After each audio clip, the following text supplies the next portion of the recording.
उमाकान्त एकाडेमीनि 1976 बिसिनि जे स्टुडेन्ट आरो परि थांखा बरक दाबुक 50 बছর पुंमनि रगै बुहांगायमनि सावंबोतांनो खबै जुदा जुदा सावंबोतां संसालायख्या पान्डाव मानजाखा आगरतला मिउनिसिपाल कर्पोरेशननि मेयर एमएलए दीपक मजुमदार ताई जुदा जुदा आदंरक একাডেমির 1976 সনে যারা আমি বেরিয়ে গিয়েছিলাম স্কুল পড়াশোনা করে আজকে ঠিক 50 বছর পর আবার আমাদের সৌভাগ্য হলো যে পুরনো স্মৃতি বিজড়িত রাজন্য স্মৃতি এবং রবীন্দ্র স্মৃতি বিজড়িত এই উমাকান্ত একাডেমি এই রাজ্যের আমি বলবো যে খুব পুরাতন এবং শিক্ষা বিস্তারের ক্ষেত্রে যে বিদ্যালয়টি সবচেয়ে বেশি প্রসিদ্ধ লাভ করেছে উমাকান্ত একাডেমি। তো মহারাজ বীরচন্দ্র মানিক্যের আমলীয় মন্ত্রী উমাকান্ত দাসের জন্য উনি এই নামকরণ করেছেন। ওনার বিদ্যা প্রসারে শিক্ষা প্রসারে উমাকান্ত মন্ত্রী উমাকান্ত যথেষ্ট কাজ করেছিলেন বলে ওনাকে সম্মান প্রদর্শন করার জন্য ওনার নামেই এই করা হয়েছে। তবে এই বিদ্যালয় থেকে প্রকৃতি ছাত্র এই রাজ্যের বাইরে ভারতবর্ষের বাইরে পৃথিবীতে বিভিন্ন শহর জায়গায় প্রতিষ্ঠিত বহু ক্রীড়াবিদ, বহু জিমন্যাস্ট এবং শিক্ষাবিদ, সাংস্কৃতিকবিদ সবাই কিন্তু এই বিদ্যালয় থেকে বেরিয়েছেন। আমাদের রাজ্যের মাননীয় মুখ্যমন্ত্রী বিদ্যালয়ের একজন স্টুডেন্ট 71-এর ব্যাচ, আমরা হচ্ছে 76। আজকে আমরা 50 বছর থেকে আমরা সবাই মিলে একটা আলোচনা করেছি যে ঠিক আছে, আমরা তো সবাই যার প্রফেশনে ব্যস্ত, কেউ রাজ্যের বাইরেও আছেন এবং রাজ্যের বিভিন্ন প্রান্তে থাকেন, সবসময় আমাদের হয়তো যোগাযোগ করা সম্ভব হয় না, কথাবার্তা হয় কিছু কিছু লোক, কিন্তু আমরা মনে করলাম না 50 বছর যেহেতু একটা সময় ধরে এটাকে বেস করে আমরা আজকে এই উমাকান্ত একাডেমিতে আমরা এসেছি। সে আমরা স্কুলে প্রেয়ার রুমে যেখানে প্রেয়ার করতাম সেখানে আমাদের জাতীয় সঙ্গীত আমরা গাইলাম, রবীন্দ্রনাথ ঠাকুরের সামনে ছবি তুললাম।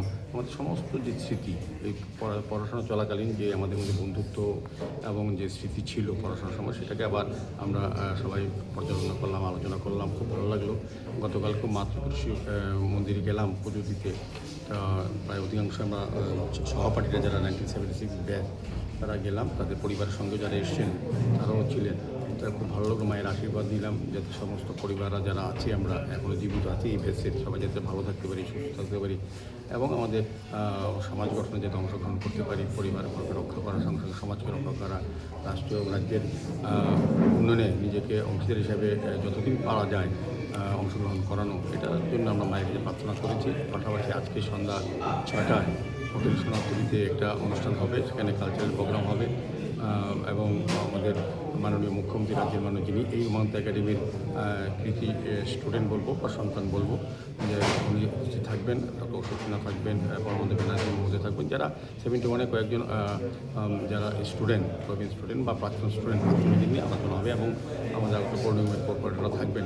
একটা নিজেদের মধ্যে গেট টুগেদার বলতে পারেন বা পুনর্মিলন বলতে পারেন, যে যেটাই আখ্যা দেন, আমরা সবাই 1976 বেসিক যারা আমরা এখনও জীবিত আছি, যাদের সঙ্গে আমাদের কানেক্টিভিটি যোগাযোগ আছে, তারা সব পরিবারে আজকে আমরা অনুষ্ঠানে অংশগ্রহণ করবো। আমাদের মধ্যে মত বিনিময় হবে বহুদিন পর, কারণ অনেক কর্মসূত্রে উমাকান্ত একাডেমিতে আমার মধ্যে আসা হয় সরকারি প্রোগ্রামে আমি আসতে পারি, কিন্তু প্রত্যেকের পক্ষে তো সবসময় আসা সম্ভব না উমাকান্ত একাডেমি। আজকে এই দিনটাকে আমরা বেছে নিলাম 50 বছর পূর্তি হিসেবে। 2026 1976 আমরা বেরিয়েছি এখান থেকে, পাশ হয়েছি।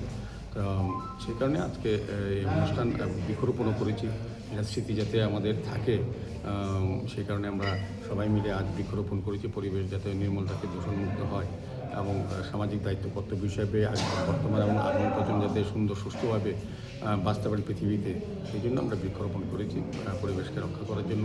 এবং আন্তর্জাতিক যোগা দিবস, এই দিবস উপলক্ষেও আমরা বিভিন্ন প্রোগ্রামে প্রত্যেকেই অংশগ্রহণ করেছি। যোগা আমাদের জীবনে অত্যন্ত প্রয়োজনীয়। জীবন নিজেকে সুস্থ রাখা, মনকে ভালো রাখা, সুস্থ এবং ভালো মন থাকলেই সুস্থ সমাজ ব্যবস্থা গড়ার ক্ষেত্রে নিজেকে অংশগ্রহণ করানো যায়। সার্বিকভাবে উমাকান্ত একাডেমির 1976 সনে যারা পেয়েছে, যারা একসঙ্গে আমরা পড়াশোনা করেছি, সহপাঠীরা পরিবারবর্গ নিয়ে আজকে একটা সুন্দর একটা অনুষ্ঠানে আমরা সামিল হয়েছে এবং সন্ধ্যার সময় থাকবো। মাননীয় মুখ্যমন্ত্রীও প্রফেসর ডক্টর মানিক সাহা মহোদয়, উনিও এই বিদ্যালয়ের ছাত্র ছিলেন, তা উনিও থাকবেন। তো সার্বিকভাবে আমি বলবো যে যারা আজকে উপস্থিত হয়েছি আমরা সবাই, এটা যাতে প্রতিটি উমাকান্ত একাডেমির সঙ্গে না, যারা বিদ্যালয়ের সঙ্গে বা মহাবিদ্যালয় বা বিশ্ববিদ্যালয়ে পড়েছেন, প্রত্যেকেরই এই বেস অনুযায়ী একসঙ্গে একটা সময় কাটানো উচিত আমার মনে হয়।